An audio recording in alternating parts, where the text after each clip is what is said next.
Welcome to the Shoulda Bet More podcast presented by Go Boys. Coming up on the show, Jeff Parles of Sports by the Book will join us. We will go over what was an exciting weekend of college basketball and baseball, and we'll get his thoughts on the Final Four as it is set, and we will get into some baseball here in a minute. Fun to have it back. Good to have it back. Some fun games, but we'll start here with the story, and that is NC State. I was thinking at halftime of this game, Duke was up by 6. It had been all chalk all weekend. All the favorites had won. All the favorites had covered, and it was kind of a ho-hum weekend until NC State just exploded, and Duke went a good 6-7 minutes where they just couldn't buy a shot, and Burns did his thing. Got enough shooting around. They finally got some shots to fall, and we now have one of the great all-time Cinderella stories. It's amazing with this tournament. What looked like just, hey, this is going to be one of those years we don't get any upsets, a lot of chalk, and that was the case. You look up, and we have an 11 seed, and not just an 11 seed in NC State, a team that was trying to put this in perspective. Not going to make the tournament unless they won the ACC tournament. 5 wins in 5 days. And not just that, they were down 1 to 8-3 Louisville in the first round, the play-in round, the 15-10 matchup of the ACC tournament. Won that game, obviously.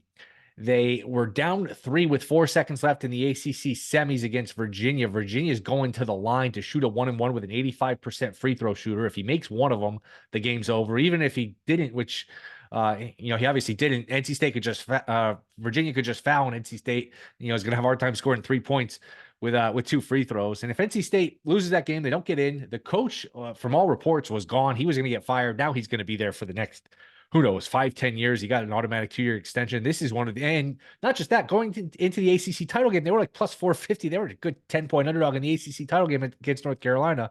And if you just keep rolling it over, 5-point underdog against Texas Tech. They did get a break where they didn't have to play Kentucky. They got to play Oakland, so they were a 6-point favorite there. But then 7.5-point favorite these last 2 games, 7.5-point underdog these last 2 games against Marquette, who couldn't buy a bucket on Friday night. And then on Sunday, down 6 at half against Duke, and NC State wins it. They win it pretty convincingly. They win it going away, and now we have one of the all-time great Final Four runs, and this team was 100-1 to win the ACC tournament. I can't imagine. I'm sure they were 100-1 to make the Final Four before the tournament. I can't even imagine you'd have a realistic odds you'd be able to put on NC State to make the Final Four right before the ACC tournament. I mean, forget it. You'd make you sick thinking about it. Like if you just woke up with a premonition one day, hey, you know who I think is going to go and run is that NC State team. March 12th was when this run started against Louisville.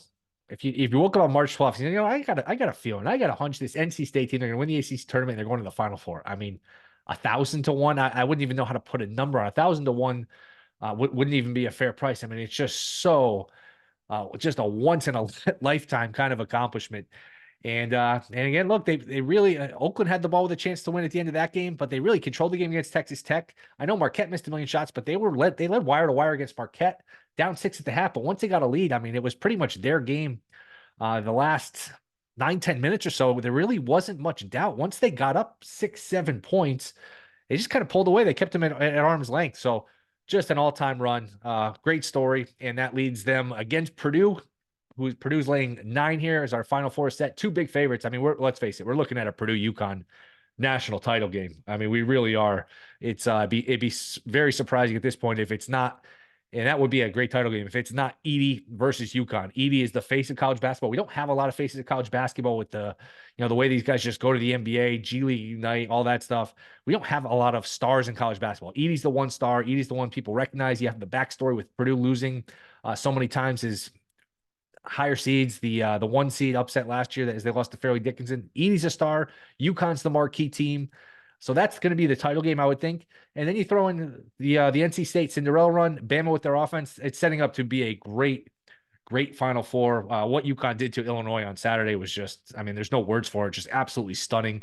At 23-23, they're missing shots. They weren't getting good looks. They were missing threes. And you're like, oh, this is the recipe. UConn having a bad night shooting from the 3. They were due for it. And they were due for it. And they got it. At one point, UConn, I think, was 2 of 17 from 3, and they were up by 30 points. So, and this is not Grambling. This is not a 16 seed. It's not Stetson.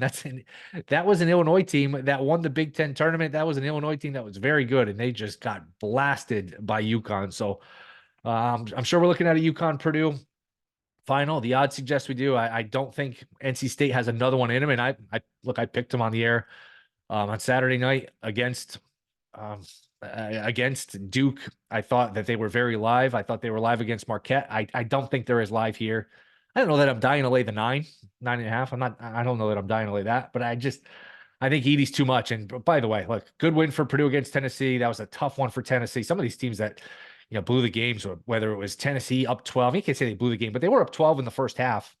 And same thing with Clemson. I think Clemson had a 13-point lead in the first half, and both of them just went away quickly, where they were trailing at halftime, where they were up 12-13, both Tennessee and Clemson, not only in the first half, but pretty late into the first half, where, all right, no way they go into the locker room losing. Well, they did, and they both went on to lose the game. But so good win for Purdue, but the way Purdue is officiated, the way Edey is officiated is so ridiculous.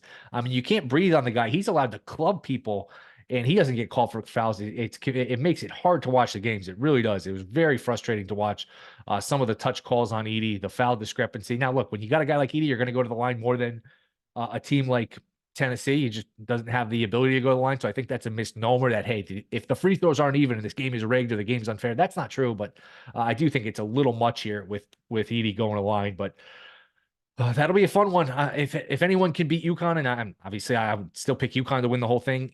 You have the recipe in terms of Edey being able to match Klingen's size and not just get dominated by Klingen, where not just match the size. Edey's a little bigger, a little stronger than Klingen, I would say. So, and you just got to hope, hey, Edey holds his own or even more against Klingen, and then you can just bomb in some threes and hopefully win the game. I do think the rest of UConn's roster is much better than the rest of Purdue's roster. So I do think we're looking at a back-to-back title, and I know I keep saying this, I got to figure at some point UConn is down, not even down, tied with 5 minutes to go in a competitive game in the second half, which they haven't done not just this year, but for the last 2 years, just a completely dominant 2-year run in the tournament. And it's not like they've got 8 or 9 guys in the NBA like some of the UConn teams under Calhoun. And even those teams didn't dominate like this. They got a couple pros here and there, and they are just burying people, absolutely burying people. So just impressive what Hurley's done. It really is. And boy, it wasn't that long ago.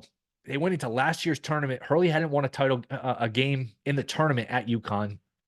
He was entering year, I think got there 2018. So he's entering year 5 or 6, hadn't won a tournament game. Remember, they got upset by New Mexico State in 2021. It was like, hey, what's going on with Hurley? Is this the guy? It's never going to be the same. And trust me, I'm completely guilty of that. I never thought it would be the level it was with Calhoun. And here they are, just an absolute freight train. And they are laying 11 and a half here against Bama. So fun Final Four. It's NC State kind of saved the weekend because we were looking at sort of a ho-hum weekend if we got all chalk. Yeah, look, Duke, Purdue, UConn, Bama, that would have been fun. And UConn, Purdue is probably the ideal title game. It's too bad how Houston lost, the way Shed got hurt, because they were about to run Duke out of the building. I felt bad for Shed, the way that went down. It was like the guy on the linebackers, was it Greenlaw, who got hurt just jumping up and down in the Super Bowl. I mean, that's a tough spot. It's tough to get hurt anytime, but man, of all times, it's just left a bad taste in everyone's mouth, and that certainly affected the result of that game. But great Final Four. Looking forward to it. I still think it's UConn versus Purdue, and I think UConn holds it up. But just a fun weekend here. UConn a -210, -215 favorite to win the whole thing. They were, after their San Diego State win, they were basically even money. I think they were -105 at some books to win the thing, where you could have gotten a field at a reasonable number, -130, -125, basically saying, hey, it's a coin flip. UConn, everybody else, even with 3 wins left, even just heading into the Elite, that's how dominant UConn's been. So we'll talk to Jeff about that in a minute. Quickly on the baseball, again, great to have it back. The scheduling baseball is absolutely ridiculous. Thursday, not having anything opening day until like 4 o'clock Eastern. 3 o'clock Eastern was one game, and then most of them started at 4, going up against the Sweet 16. Then Friday, on Good Friday of all days, you got people at home, people off from work, kids home from school. You want to get your younger generation interested in baseball. You're losing out to football, basketball, all that. You got kids home from school. No game scheduled. The only 2 games, it was 1:40 and 3 o'clock, Braves, Phillies, and Mets, Brewers. And those were makeups because the games Thursday got rained out. You can't make it up. I mean, they just do such a bad job marketing the sport. That being said, fun to have it back. A great weekend for the Yankees. Now, I'm sure Yankee fans are sitting there saying, boy, nice to have these 4 wins against Houston, but where were these in 2017 or 2019 in the playoffs when all we needed was 1 or 2 wins here and there to bust through and get to a World Series? But just not only to sweep all 4 games in Houston, which is a tremendous accomplishment, and it's amazing how bad Houston's been on the road. If you date back to last year, this is now 9 straight losses at home for Houston, which is basically unheard of. not just the wins, but the way they won, coming from behind Thursday, Friday, Saturday. All those games were sort of carbon copies of each other, where weren't doing much early in the game. They trailed, they tied it, they took a lead, and then they held on at the end. And then Sunday was the best win of all. And it was about to be it went from being a great win. It looked like it was going to be a bad loss, as Holmes was very shaky, and he is a major concern. He is not lights out. He is not a big time closer of a big time team. But it went from being, hey, this would be a great win. You go into the Sunday game saying, hey, this is gravy if we can get this. Even at worst case, we won 3 out of 4. You're up 3-1, and then it gets tied. You say, all right, you don't want to let this one get away. Soto gets the hit. You get that little 2-out magic late in the game. Soto with a big hit after Torres gets on base, and then trouble starts where he's like, oh man, I don't want to lose it like this. Birdie makes a great play. Alvarez hits one to basically the warning track, where I thought off the bat he might have hit a 3-run walk-off homer. And then Tucker hits one where Verdugo makes a sliding catch, and just a great series, a great set of wins. And this Yankee team, the last few years, they've been too right-handed. They've been too slow, too unathletic. They hit into a lot of double plays. They're not balanced. They're not deep. When Judge goes down, and it's been a habit where he gets hurt. Other than the year where he had the monster 60-plus homer season in 2022, it's basically a given that he's going to get hurt at some point. Their offense would fall off a cliff. That's not the case this year. They are good. They're deep. They're balanced. The lefty power with Soto, Verdugo. In past years, recently, even teams that made the playoffs, made the ALCS, you can pass 3 or 4 in the lineup. You're like, oh, you don't need to watch this inning. It's just automatic out after automatic out. There's not a lot of automatic outs. Cabrera is contributing. He got a ton of big hits. And again, guys like Verdugo, and you throw in Rizzo, Stanton, there's no pressure on him. Torres, who's not counted on to be a premier guy, he can just kind of chip in and be a role player. That's a good lineup. It's a deep lineup. Again, they don't have enough starting pitching. They need Cole back. And even with Cole, you wonder, hey, are the Clark Schmidts, are the Cortez, Rodon, Stroman, is that enough? I don't know. Probably not.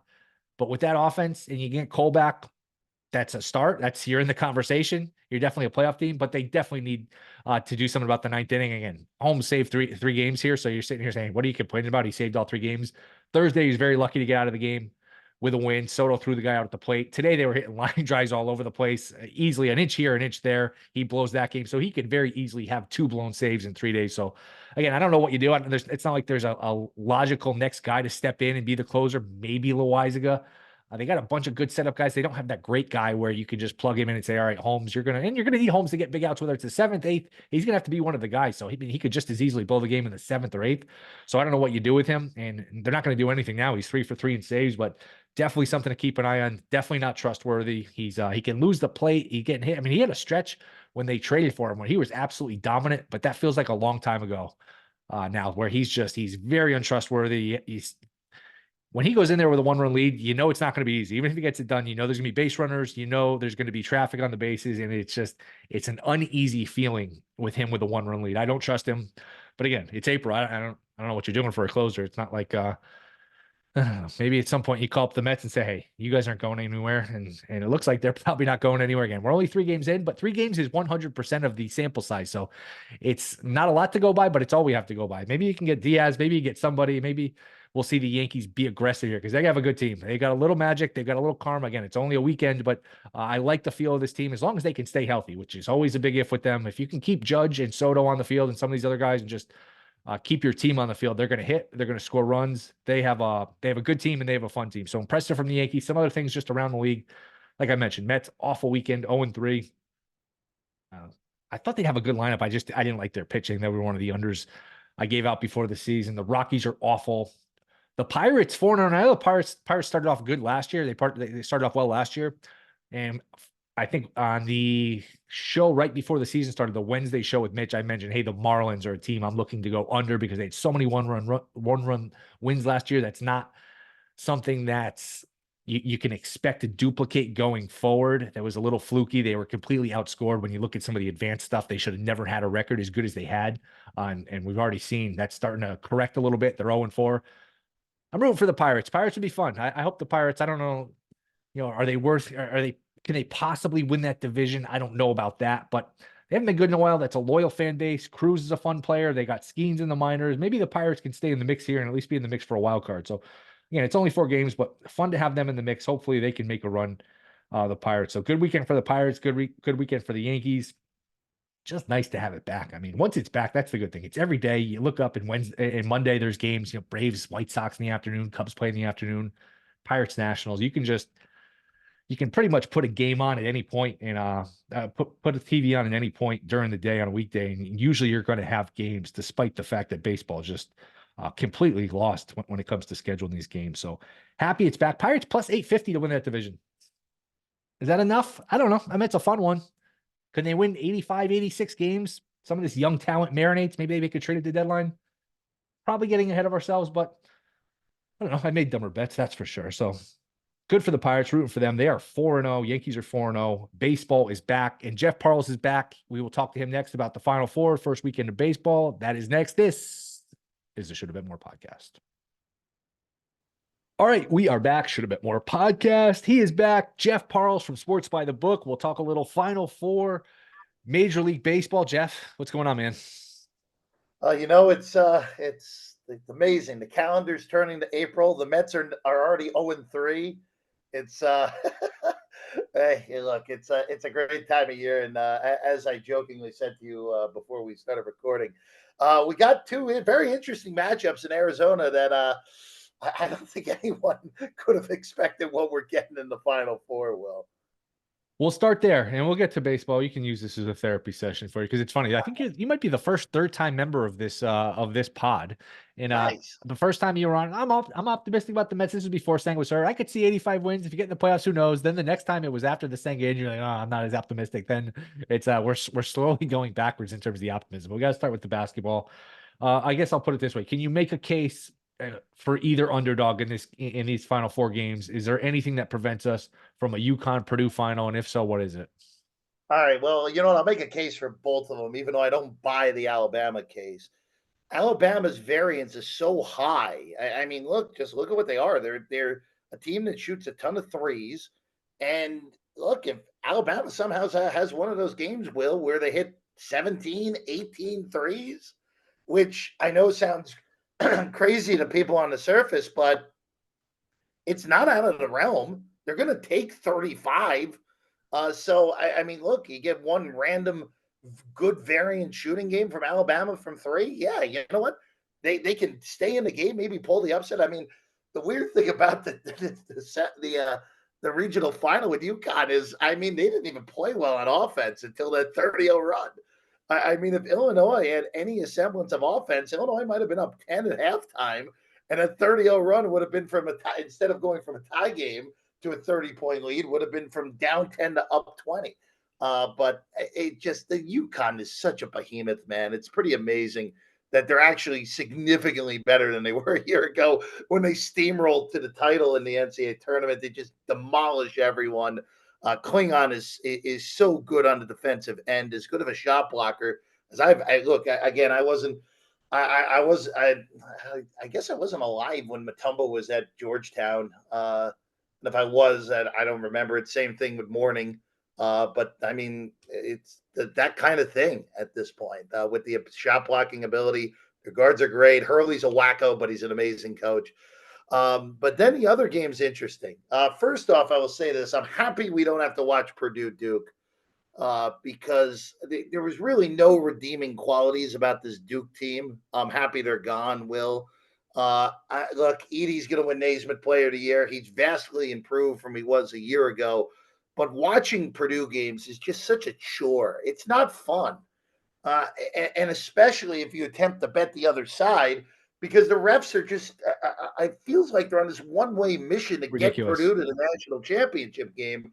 I understand Edey's a 7-foot monster that actually has some skill, which usually guys that big in college basketball are inept skills-wise. But the refs have no idea how to officiate them. And it's part of the reason I thought Tennessee was a better basketball team than Purdue, but I didn't even bother betting them because after watching the Tennessee Creighton game, and it's like, well, okay, you know what? Tennessee was very physical. They got the right officiating crew for that game that didn't call much. Tennessee only committed 15 fouls in that game against Creighton. There's no way they're getting out of there without Purdue probably shooting 30 free throws. And what happened? It was another insane foul game where Zach Edey somehow only commits one foul in 40 minutes. It's insane how he is officiated. It's insane how really the national media, I hate to go that route, but the college basketball centric media doesn't care. They flat out don't care, but it's a huge story. It is the biggest story to me in this tournament where Purdue, look, they waxed Gonzaga. They destroyed Utah State. The 16 seed wasn't happening a second straight year. But that was the big story to me in the Tennessee game. It was that Tennessee blew the 11-point lead at the end of the first half. And then when they tried climbing the mountain, it was either Connect missing a three or them calling a BS foul on the Vols inside trying to defend Edey. For NC State, I expect Burns to have 2 fouls in the first few minutes. DR to have 2 fouls in the first few minutes. There's no reason to think that it won't happen again with America's darlings right now. Again, I think Purdue will win. I think UConn will win. And I think as long as the refs for a title game, assuming it's UConn Purdue, as long as the refs don't saddle Klingon with 2 immediately, I don't see how Purdue is competitive in that game against UConn. UConn will just they can defend them well. They have the length on the perimeter to make Purdue's guards struggle. Klingon is obviously the one guy who can really match up shot for shot with Edey in the post.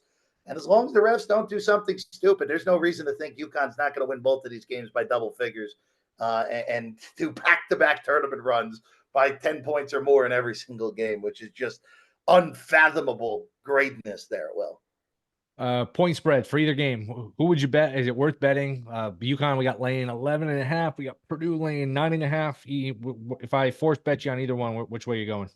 I'd probably lean to just, wow, those lines are pretty good, Will. I know it sounds crazy.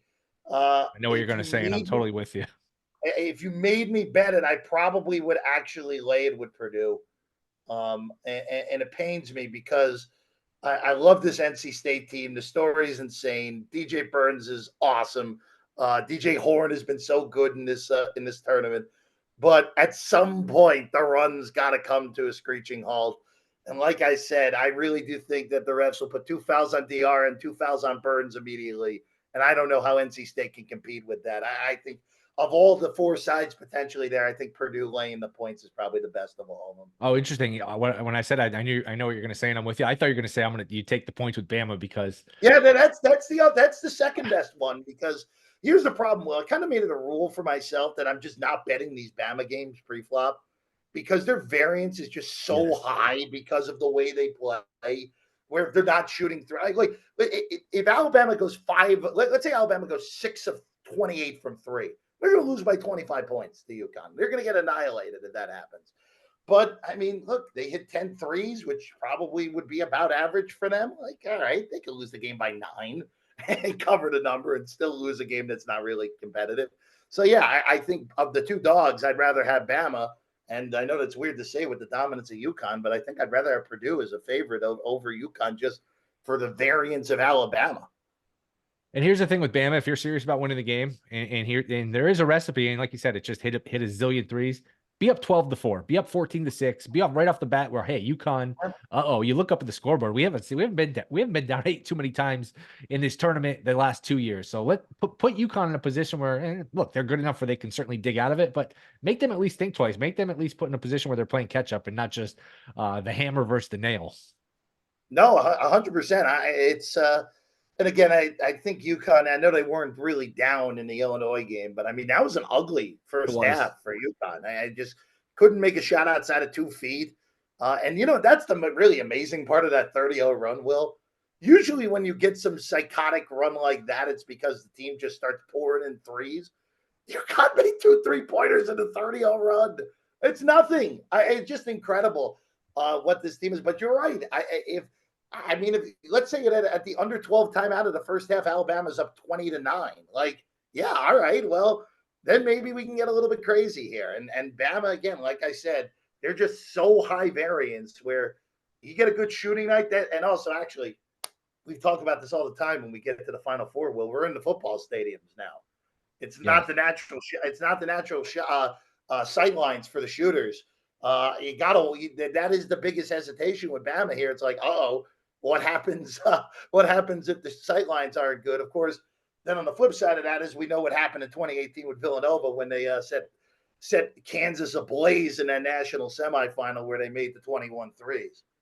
No, absolutely. And we'll fast forward ahead and we'll get ahead of ourselves. Let's assume it is UConn Purdue. What's that line look like? And I mean, I get the sense you're leaning towards Purdue. What I'm UConn? laying UConn. I'm laying UConn as long as it's not out of control, What and are I we don't thinking? think it's. 4, 5? I would personally make it 6, but I don't think it'll come that high. UConn just so much better than Purdue is. And again, I hate that this has to be part of the handicap, but the only way that I see Purdue beating UConn is if the refs get fully involved, which can happen with Purdue games, as we know. So, I mean, look, the Purdue's recipe to win that game is the guards play well and Edey gets Klingon in foul trouble, and then all of a sudden it's like, all right, well, the best possible matchup against Klingon is out of the game with out of the first half, 2 fouls in the first 6 minutes. Like that's Purdue's path. Which also, again, I hate to go back to Creighton. It's really a shame Creighton lost that game to Tennessee. I thought that was the matchup that I really wanted to see Purdue before potential Final Four. And I know Tennessee gave him a great game, but Kalkbrenner is one of the 3 big guys in America that actually can guard Edey straight up. Klingon is another one. It'll be interesting to see when you finally have an actual big that can go straight up against Edey. We just have to see how it's officiated.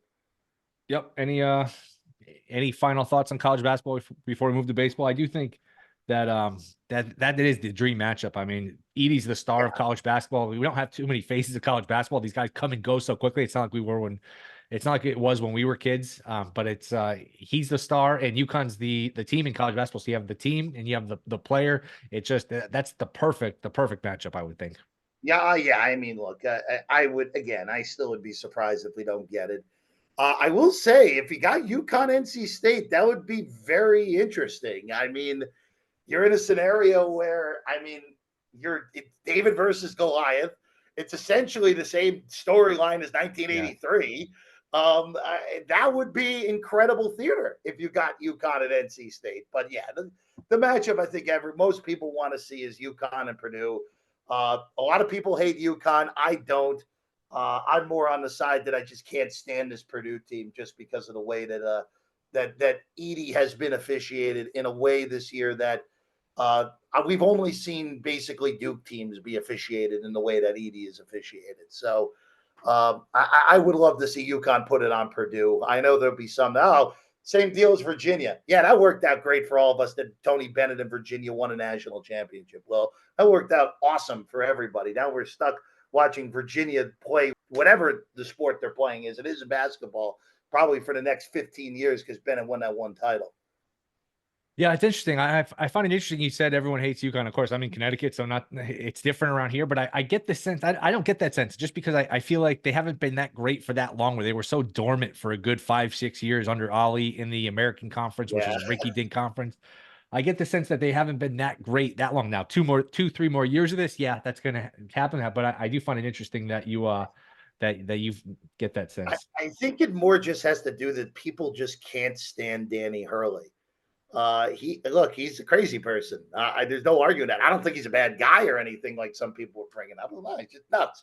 I find him very enjoyable, and he's built. I mean, it was circulating a few days ago of that quote after Villanova got him in 2020 before the pandemic. It's like, you better get us now, because once we get this thing rolling, you aren't going to get us. And Hurley's been able to back that up, and some obviously these last 2 years.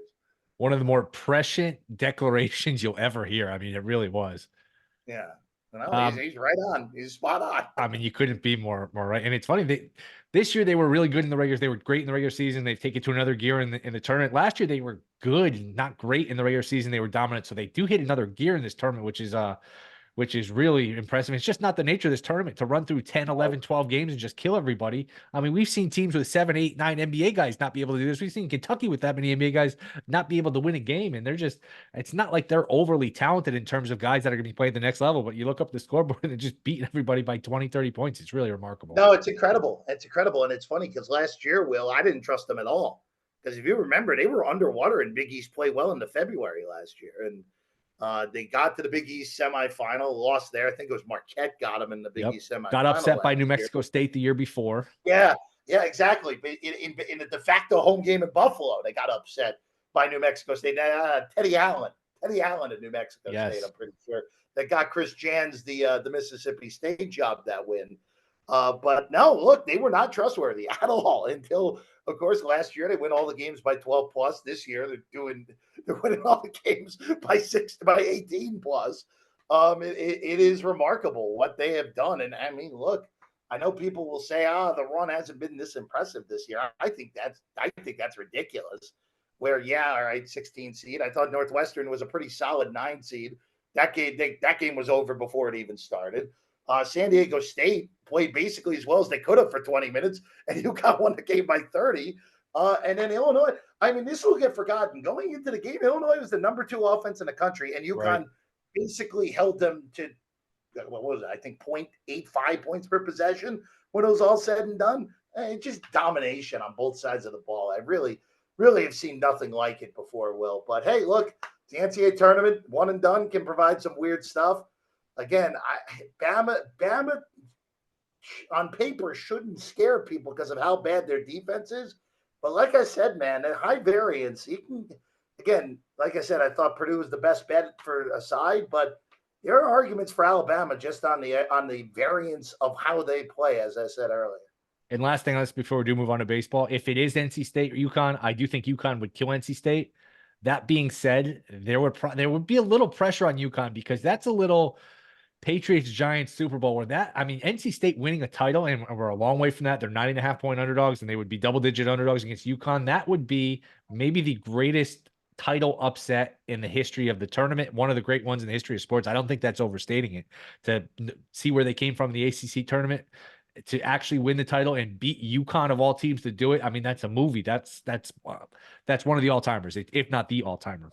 I mean, NCAA tournament wise, I mean, what Villanova in 85, beating Georgetown in the perfect game, 83 NC State. I mean, like, it's hard. There's nothing in this millennium that even remotely comes close to that. It would have been like if VCU won it all as the 11 seed going first 4 to title, or George Mason. I would actually say maybe Florida Atlantic last year, maybe. Yeah, I mean, even when Butler lost to Duke with Gordon Hayward, like Gordon Hayward is a legitimate 13-year pro in the NBA. Ronald Norad played in the NBA. Shelvin Mack played in the NBA. Like, that Purdue team had 3 legitimate NBA players and a great college player, Matt Howard at center.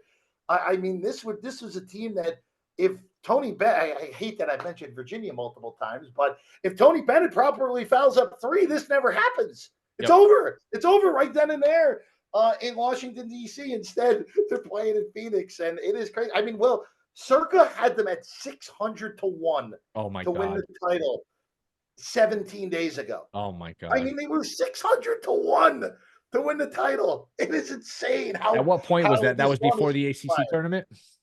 That was, I think that was the day the ACC tournament started, if memory serves me correctly. And that's too. I mean, think about everything they had to go through. And basically had not an 11-game money line rollover, all as huge underdogs. The 600 to 1 is light, but that does put it into perspective what we're talking about here. Yeah, no, you know what the funny part of it is, Will? I actually bet Louisville money line in the first game against NC State, against in the ACC tournament, thinking, you know what? We know Kenny Payne's getting fired. Maybe to get one great effort, and they were losing at halftime. NC State to Louisville, if you remember that, they 46-45. Yeah, and it was like, oh, well, maybe I'm onto something here. And then Louisville did what they did all year and sucked, and NC State's here, which is crazy. Baseball. It's we're 4 games in. Your Mets are not doing. We don't have to talk about your Mets. So you can just give me your biggest takeaway from these first 4 days. It's only one series. It's only one weekend, but it is 100% of the sample. So just give me your biggest takeaway here so far. I mean, I think it's got to be the Yankees, doesn't it? I mean, going to Houston, sweeping 4, and with Garrett Cole on the shelf, no less. That's pretty frightening to everyone in the American League if that's the case, Will, that if this Yankee team is going to be an elite team without Garrett Cole, what happens if Cole's able to actually come back and be healthy? And what if the Yankees are actually willing to finally throw some trade pieces around for a starting pitcher at the deadline? That was far and away the biggest thing that I got from this weekend. And for the Astros, Look, well, before the year, I picked the Braves over the Astros in the World Series. I went chalk in a series where I don't like either of the teams, even though the Braves are just the freaking juggernaut on offense yet again. But I'm stunned that the Yankees did what they were. I'm honestly, opening day was kind of I know it was a sign of things to come in the series, but that was a pretty big statement on opening day. The way that game went, where Cortez just gets bombed from the get go, and the Yankees still come from behind and win. Look, I'm not even sure the Yankees would have done something like that last year too. Honestly, in the last 5 years, I wouldn't even be sure if the Yankees would have done something like that, Will. So that is clearly far and away the biggest story of the weekend. That the Yankees, even without Garrett Cole, may still be at the top of the American League. And I will also say too, I didn't buy the Marlins coming into the year. I thought they were smoke and mirrors last year. I thought they were lucky. They were a 75 win team that won all sorts of 1-run games last year. I'm not surprised that they looked as bad as they did against the Pirates. I know there's some extra inning variance mixed in there in the 4-game sweep for Pittsburgh opening day and on Sunday with the Pirates winning in 10. But I think the Marlins are going to be a monstrous fade because I think they're mispriced. The market has them too high. And to me, I think they're a 72 win team. I think even with the Mets looking like garbage this weekend, I still think the Marlins are behind the Mets in the NL East. And the Nationals are bad, but we knew that already. It's like you listened to my open somehow, which might be the first time you ever listened to my podcast when you listen to open, which I don't even know how you have access because it's not up yet. I talked about all the same things. I talked about the Marlins being frauds. I talked about that before the season and how this confirmed it. The other end of that, the winning end of that, the Pirates being 4-0. What is it sustainable? Is this just, hey, I think they had a good record to start last year, plus 850 to win a division. Can they win a bad division with like 86 games, or is that getting way, way ahead of ourselves? Well, they're in the right division to pop up and surprise, right? I mean, that division's still terrible. The Cubs didn't look particularly great this weekend. Cardinals may be on their way to a split with the Dodgers, which, with the way that series started, Amazing. would be pretty impressive if they could salvage the final two and get out of LA with a 2-2 split. I'm not buying the Cardinals. I still think they're a 77 win team. I don't think they're any good. It comes down to the Pirates and the Reds, right? I mean, I know Milwaukee just had this big weekend, but I think that's more about the Mets more it is about than the Brewers. But look, I think one of those teams, Cincinnati or Pittsburgh, they're going to be in a race the whole way through. And look, if the Pirates pitching holds up, that's the question with both of those teams, health-wise for Cincinnati and just ability-wise for the Pirates. But whichever one of those two teams has their pitching held up better, Cincinnati and Pittsburgh, they're going to be in a race till the end. I still think the Cubs are the best team in that division. But if you told me, like, hey, Pirates win the division at 84 and 78, Reds win the division at 86 and 76, I wouldn't be shocked by either of that. No, I'm totally with you. And maybe you bring up Skeens, you got Cruz. Eventually, when you're this bad for like a better part of like a decade, you're picking the top 2, top 3, unless you're just completely inept at drafting talent, developing talent, like eventually you're just going to run into some good players basically by accident at some point. Oh, well, I mean, look at Baltimore. I mean, that's why the Exactly. Orioles, now that the Orioles have also competent ownership as well, on top of all those guys. I mean, it's kind of ridiculous. Jackson Holiday's in the minors, but that won't be for long in Norfolk. But no, I mean, you're 100% right. I mean, the Orioles were an abomination for a long while after making the playoffs in the mid-teens, and here they are now. I mean, there's a legitimate argument to be made that the winner of the AL East is going to get the 1 seed in the American League yet again because of how good Baltimore is, and again, how the Yankees have looked so far in the early goings. I don't know if you want to talk your Mets, but the one thing we didn't mention with the Yankees, Holmes is an issue. I don't trust Holmes. He could have very easily blown 2 of these games. Oh, yeah. Should have blown the game Sunday. You have a very good closer on your side of town in New York with the Mets. You're not going to be needing him. You're not going to use him. Is there anything we can work out where Diaz, we get him in pinstripes, you bring over the trumpet, you bring over Diaz, and we give you, I don't know, we'll give you something. Can that be worked out? Is that possible? I mean, Juan Soto with a 7-year extension. I mean, that's fine. Okay. But It's time to no, go. I will say for the Mets part of things, and look, we talked about it after Senga went down. Their starting pitching is very unreliable. And the bigger problem is, other than Saturday, the offense was terrible. And that's a very bad mix of things. McGill is hurt now, looks like, as well. So they're going to even have to go deeper into the farm system that's already lacking arms. It's not good. And I don't want to say anything about, I mean, we're 6 games into the season by Thursday this week. But you're playing the Tigers, who only look competent because of the opponent they were playing this weekend. Because I think the White Sox and the Rockies and the A's are in a league of their own of ineptitude this year. Those 3 teams are so much worse than everyone else in baseball.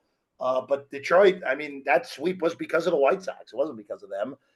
So if you're the Mets, you got to take 2 or 3 from Detroit. Like, all right, 2-4 is not good to begin the year, but can't get yourself in a 1-5 or God forbid 0-6 hole. And then it's like one of those, like for Mendoza. I know he didn't manage on Sunday after the kerfuffle on Saturday, but hey, I still haven't won a game yet. Like, that's kind of a weird pressure that shouldn't be a pressure. But look, it's pretty doom and gloom, man. It's pretty gloomy right now. And you got to think, if this thing doesn't turn, where and what do the Mets send and get for Pete Alonso at the trade deadline? As much as that pains me to say, trading him midseason and then going full bore after him in the offseason might not be the worst idea for the Mets at this rate, because it does not look like they're close right now. Seems like they have a lot of faith in Stearns to pull the right strings here. And if you want to feel comfortable, if you want to feel good about Stearns, you could at least look at the team that beat you 3 times and say, hey, he built this Milwaukee team that beat you this weekend. I don't know. Are you in good hands with Stearns, or it's too early to tell? Look, I mean, Milwaukee made the playoffs 5 out of 6 years with no budget, other than basically the Yelich deal was the only primo name that they got, and that was because Miami was cheapos. But look, we'll see. It's too early to judge. But again, they half-assed it this offseason. They really did. They got themselves stuck in between, which is, as you know, the worst spot to be going into a year. And look, going into the year, until the Diamondbacks signed Montgomery, it was like, all right, you know what, maybe the Mets can get lucky, win 84, 85 games. Maybe that's enough. Now, I think all 3 of those teams in the West behind the Dodgers are significantly better than them. We know the Phillies are already better than the Mets, so you're out of spots. So you're stuck. You're stuck in the middle, which is a very bad spot to be right now. All right, last one before we go here. Last time you were on, I don't think the Jets had signed any of these offensive linemen, so we just assumed, hey, that first pick, I think it's the 10th pick, is going to be an offensive lineman. Has that thought process changed? Where do you think the Jets go here? Your Jets for the 10th pick in the draft. In all honesty, Will, as long as they don't go pass rusher, I don't really care at this rate. Just don't do anything stupid with. So you're okay with Bowers? You're okay with the receiver? You're okay with an offensive Bowers would be awesome. The Jets have not had a player like that in my lifetime. I mean, it's arguable that Dustin Keller is the best tight end the Jets have had in my lifetime. I mean, the position has been pretty barren over the years, especially of late. And I like Conklin. I think he's a good player. I think as a 3, he would be spectacular, or as a 2, I should say, behind Bowers, he would be spectacular. I don't think any of the 3 primo wide receivers will be there. I don't think Odunze falls. Neighbors, Neighbors not getting out of the top 5 at this point. Definitely not getting past 6, because I think McCarthy's going in the top 4 at this point. I think someone's going to trade with Arizona. Let's go through it. Rattle them off if you don't mind. Your mock draft. Well, what I think will happen at this point, obviously Caleb Williams, despite the fact that everyone seems to be picking on the kid for non-football reasons, which is just stupid because the kid is such a good player, and he'll end up being the best quarterback the Bears have had since Sammy Baugh. He's going 1. I would personally take Jaden Daniels at 2 if I were the Commanders, but I think they're going to take Drake May. And I'm not buying the McCarthy noise at 2. I think that's too ridiculous. Then it's the people out here, man, really think the Raiders are going to move up. We know the connection with Antonio Pierce, and Marvin Lewis is on the staff with the Raiders as well. I mean, they were on the coaching staff with Herm that had Jaden Daniels at Arizona State. So there is a connection there. Daniels is going 3. I don't know the destination yet. Obviously, Minnesota loaded up, but I think that's for McCarthy. I think Minnesota is the team that moves up to 4 and takes him there. And then that leaves the Chargers and the Giants. I mean, Marvin Harrison Jr. to replace losing Keenan Allen, and Mike Williams is pretty damn good for Harbaugh and Herbert at the Chargers. And then Neighbors goes 6 to Big Blue. That's what I think ends up happening there, which would then Dunze will go somewhere in that 8 to 9 range because Tennessee will take a tackle at 7, which then leaves the Jets probably in that scenario with Bowers or whichever offensive lineman they like the most. Taking an old lineman at 10 is still good. I mean, look at who they signed.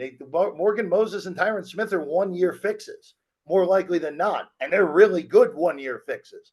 But you need to have someone behind him. Tyron Smith hasn't played 16 games in 5 or 17 games, or whatever it is. 16 games actually works for that because he hasn't played a full season since they moved to the 17 games.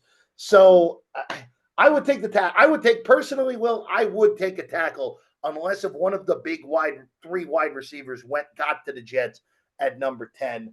I'd probably take Fuga. Alt's the dream, but he's not getting past 7. But I would probably take Fuga over the kid from Penn State. I think Fuga is a more sure bet at this rate. Jeff, I appreciate you coming on. It's always fun. You are the first person in history, not only appear 3 times, but the first person in history of this podcast to use the word kerfuffle. So you've made history multiple times already. Let everyone know where they can find you. I aim to please. Will on the tweets at Jeff Parles. Sports by the Book is the show.